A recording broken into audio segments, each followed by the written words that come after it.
What would you do right now if you stopped trying to impress people that you don't even like? Because most of us, if we're being honest, have built a significant portion of our lives around an audience that we never consciously chose. For example, the job that looks good at family dinners, the degree that made sense on paper, the goals we're chasing that we absorbed from social media before we even had a chance to figure out what we actually wanted. Paul Millard calls this the default path, and his book tells you about what happens when you decide to stop following it. This is The Pathless Path by Paul Millard.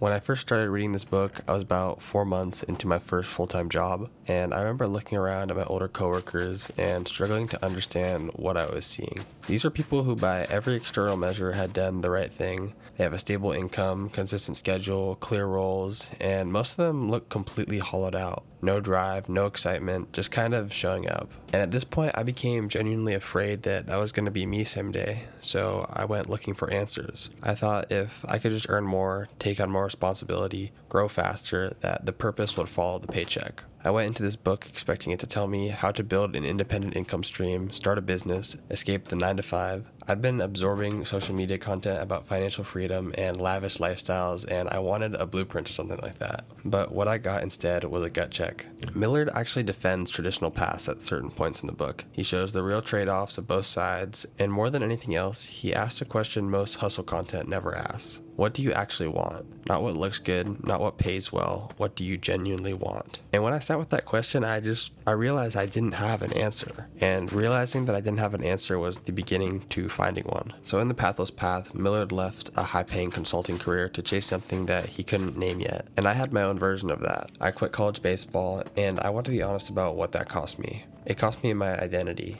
And for years, the sport had been my scapegoat, my answer to every social situation, every awkward question, every moment that I didn't know how to show up as just myself. And when that was taken away from me, I was left with nothing to hide behind. It's taken me almost a year, but I've gained something from that loss that no sport could have given me. And it's a sense of self that's rooted in my actual beliefs and values rather than a title or a team. In my experience, not being able to crunch on baseball forced me to become more human in my interactions, to show up as just myself. And as uncomfortable as that was at first, it was the most important thing that happened to me. That's the version of the pathless path that I walked into this book with. To put the default path kind of into context, I'm going to put it in Minecraft terms. So everyone knows the 2-week Minecraft phase. You load in, you punch trees, build a basic house, get iron, diamonds, go to the nether, and then you and your friends, you beat the ender dragon. And you look around each other and ask, now what? It's kind of like a hollow feeling after the checklist runs out. And that's the default path in Minecraft and in life. The default path is choosing the most socially acceptable option forward. It's taking the path that's optimized for the approval of others. And the reason it's so hard to question isn't because people are stupid, it's because the path offers real things. Structure when you don't know what you want, a community of people doing the same thing, goals that are visible, tangible, and within reach, and the social proof of everyone around you making the same choices makes the decision seem rational. And so intelligent people tend to choose the most stable option. They want guaranteed results, and the default path is very good at making the results look guaranteed. For me, I went through private education my entire life. I attended a college prep high school, and I graduated in the top of my class with a 4.51 GPA, and nobody, not my family, not my friends, not a single classmate, expected me to do anything other than name my dream school and go. But for me, the reality was completely the opposite. I had no interest in college or higher formal education at all. And the only reason my grades were really that high was because my parents and grandparents had paid so much for my tuition that I couldn't let that be wasted. And I could understand why my classmates who wanted to be doctors or lawyers were excited about going to college, but I couldn't justify my family spending that much money on my uncertainty. And so late into high school, I started dreading the question, where are you heading to college? I would literally avoid family members who might ask. They'd look at me confused when I didn't have an answer,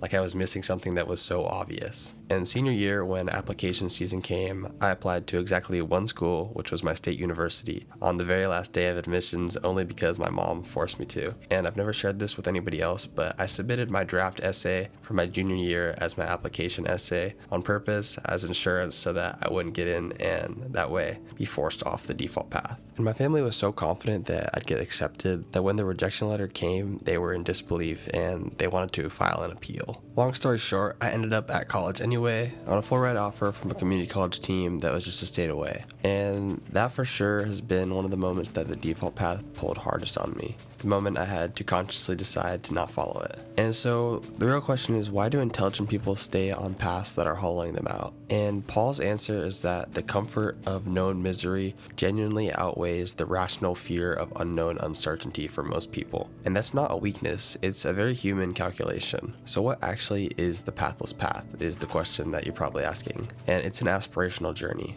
It's a road to finding your true self and a personal mission to find fulfillment. It's in detaching the worldviews and opinions of others from your sense of self-worth and value. And it's about facing fear and uncertainty, overcoming those challenges, and paving a path that's genuinely unique to yourself. And in the beginning, you will lack structure, direction, and maybe even purpose. And it's not a sign that you're doing it wrong. It's what the beginning of the pathless path actually looks like. As your values begin to emerge, you will begin to see what work is truly worth doing, not what's socially acceptable or what's trending. Meaningful work, purposeful work that you actually chose to do. Millard says the pathless path isn't about freedom from work. It's about finding work worth doing. And that distinction rewired how I thought about everything I'm building. So about 4 or 5 months ago, I was working on building a SaaS company. It was a service that filtered Google and Facebook reviews for local businesses, helping them increase positive reviews, filter out negative ones, and overall just build a better online reputation. I spent a few months building it, tweaking it, and creating content around it. And once the product was actually built, I stopped enjoying the work completely. I realized that I had no real passion for helping these local businesses, no conviction in the service, and the only thing that I was excited to talk about was how I built the certain features, not the change that the service would actually make for someone. And so it made outreach feel like a drag, sales felt hollow, and so I stopped. And what Miller would call that period is prototyping your leap. Experimenting with a different lifestyle, and even though it didn't work, it was one of the most valuable things I've done. Because with that free time, I've started spending more hours reading, writing, and searching for what actually made me happy, looking for something that I had real passion behind, something that would make a change I actually cared about. And that's how I stumbled upon starting this channel. The results right now are obviously nothing to brag about, but I've enjoyed every single second of working on it because it's the first thing that I've genuinely built that combines everything I love into one outlet. Reading, writing, gaming, content creation, it's all here. And that's the difference between the default path and the pathless path. One is optimized for results other people can see, and the other is optimized for work you actually want to do. And so here's something that Millard says most people skip past because it sounds simple. You cannot leave the default path without first knowing what enough looks like for you. And this is a point that I agree with completely, and I learned it the hard way. Enough isn't just a financial number, but it's a psychological anchor. Without it, every decision feels like gambling with your security. Every time you try to step off the default path, the voice asking you, but what if it isn't enough, pulls you back. And here's what most people miss. Lowering what enough means to you doesn't actually mean you're lowering your ambition. It means the opposite. It allows you to get super specific about what genuinely matters to you, and it frees up time and energy you were wasting chasing things that were artificial or serve no real purpose in your life. And in my own experience, not knowing enough drove me into a corner of never-ending purposeless work. I viewed enough only as a financial number and never really asked what I actually enjoyed, what I actually wanted from life. I was working so hard to come up for cash that I didn't truly need, all in the hopes of escaping the 9 to 5 and having quote-unquote freedom. I hadn't actually set my values or needs, and when I finally did, I realized that enough had been right in front of me the whole time. So currently, I still work a traditional 9 to 5, but I'm walking a path that most 20-year-olds aren't, and that's enough for me. Let me put this into Minecraft terms for you guys. For a full set of diamond armor and tools, you need 33 diamonds. And sure, you'll want some spare in case something breaks, needs repair, or you want to combine for enchantments. But at some point, the value that they provide diminishes. Your basic tools give you everything that you need to survive and build. So there comes a point where you may be mining for diamonds that you don't actually need. They fill a superficial purpose, maybe a fancy display set of armor that brought you satisfaction for about 10 minutes before the dopamine wore off. And so you chase the feeling again. You mine more diamonds for the quick rush, not because you genuinely need them, and you become trapped in this comfortable, endless loop, all because you never defined what enough looked like for you. You could have been building, you could have been exploring, but you're still in the cave. And another trap that Miller talks about a lot is the deferred life plan. For example, I'll start that YouTube channel when I free up more time. I'll slow down once I get that promotion, or I'll pursue the thing that I actually care about once the timing is right. And once you hit those milestones, you move the goalpost, you defer again, and you live a life for the approval of others rather than the fulfillment of yourself. And here's what makes it so insidious. It feels smart, it feels strategic, and it gives you the comfort of, oh, I could have been a famous YouTuber if I just had more time. And since you deferred your true interests, you never actually gave yourself the chance to face the possibility of failure. And since you never face failure, you can live in the make-believe version of what your life could have been, and you never actually find out what it actually is. But let's say you do try, and you fail, or you try something and you realize you don't even enjoy it. What you've gained is information. You know yourself better. You know what to try next. You begin actually living your life instead of hiding from things. And in my own life, I deferred my own happiness. I kept my passions locked behind income milestones and drove myself to burnout. I was living only for the approval of others, feeding off external validation of making more money rather than focusing on the things that actually brought me to life. And Millard says that deferral never actually ends. This is a point that I want to push back on slightly because I think that it never ends because of your underlying fixation on the future. You're always planning, always looking ahead, and the defense against the cycle is presence. Being in the current moment, working for the sake of today's work, and letting the byproducts of that focus take care of themselves. When I became more present in my day-to-day, I stopped deferring. No more, this is a tomorrow problem, or no more, I'll get to that later. I just did the thing. And I've watched my friends, family decline offers they'd been eager to pursue because they're simply just, quote, not ready yet, or the timing isn't right. And deferral is tough to overcome because it feels like wisdom, it feels like patience, but the truth is that it's neither.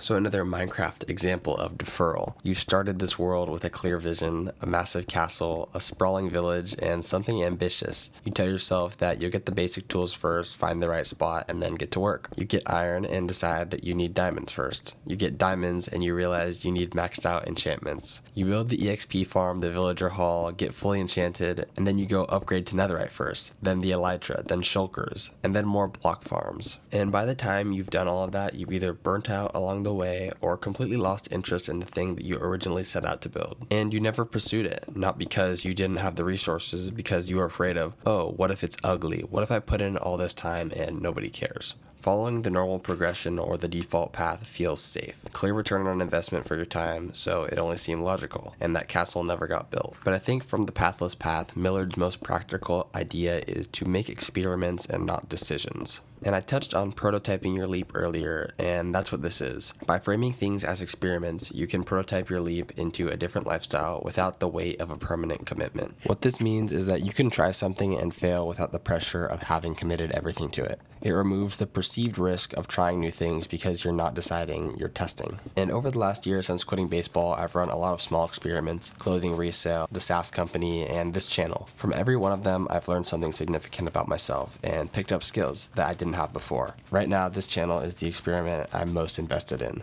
And so far, it's the only one where I've enjoyed every single second of the work. My full-time job feels like my biggest commitment right now, and genuinely, it's work I enjoy. It gives me purpose, and I feel the impact of what I do for others. That being said, I think that there's a real flaw to treating everything as an experiment. Framing things this way lowers the fear of failure, but it can also lower the actual level of serious that you bring to something. You see, most things require real failure to achieve anything meaningful. And if you treat everything as an experiment, you may avoid genuine commitment to things that you would have actually loved, because you never gave yourself enough time to get good enough to enjoy them. So while I think experimenting is a powerful concept, I think you need to set a time horizon or some kind of limit. For example, fail enough times before you decide whether something is worth doing or whether you're good at it. An extreme example would be I need to fail at least 100 times before I decide whether it's something I want to pursue. And that's not lowering the bar, it's actually taking experiments seriously. And Minecraft is the perfect example for experimenting because it's a sandbox game. The possibilities are genuinely endless. You could try a completely different building style, live in a biome you've never lived in, learn redstone from scratch, and Minecraft only loses its charm when you lose your creativity, passion, or desire to explore. If you always play in the same way, of course it'll get boring. The more mundane the playthrough, the more hollow Minecraft begins to feel. But the truth is that you're not bored, you're just limiting yourself. You're refusing to experiment outside your comfort zone. And that's why Minecraft gets stale after 2 weeks for most people.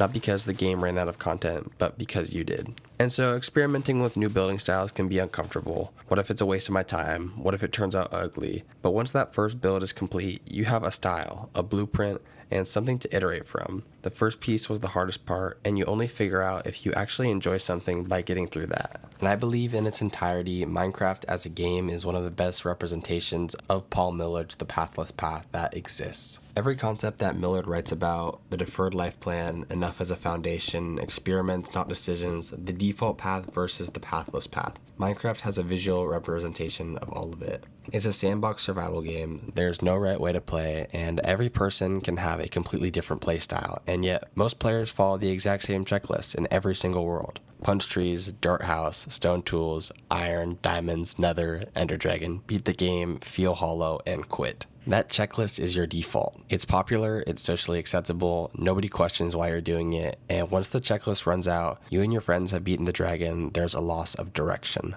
a loss of purpose, because outside of how other people expect you to play the game, you never actually figured out what you actually value in a playthrough. What you need to remember is that every person can play differently, so instead of following the default playthrough and feeling that hollow feeling after 2 weeks, play how you actually want. Maybe the 2 week phase is right for you, but it's not for everyone, and the game was never asking you to follow that script. The pathless path is something that is scarier at the start and easier over time. The default path is the opposite. So if you take nothing else from this video, I want you to do one thing this week. Pick one thing in your life, big or small, that you feel you've been doing purely for the approval of someone else, and stop doing it for 7 days. Not forever, not a permanent life decision, 7 days. And pay attention to two things: what you do with this time instead, and how guilty you feel about stopping. Because the guilt is data. Relief means that it was never yours to begin with. Genuine absence means it actually matters to you and it's worth keeping. Millard's whole book is asking you to close the gap between the life you're performing and the life that you actually want. But you can't see that gap from inside it. Removing one default behavior for 1 week creates just enough space to see it clearly for the first time.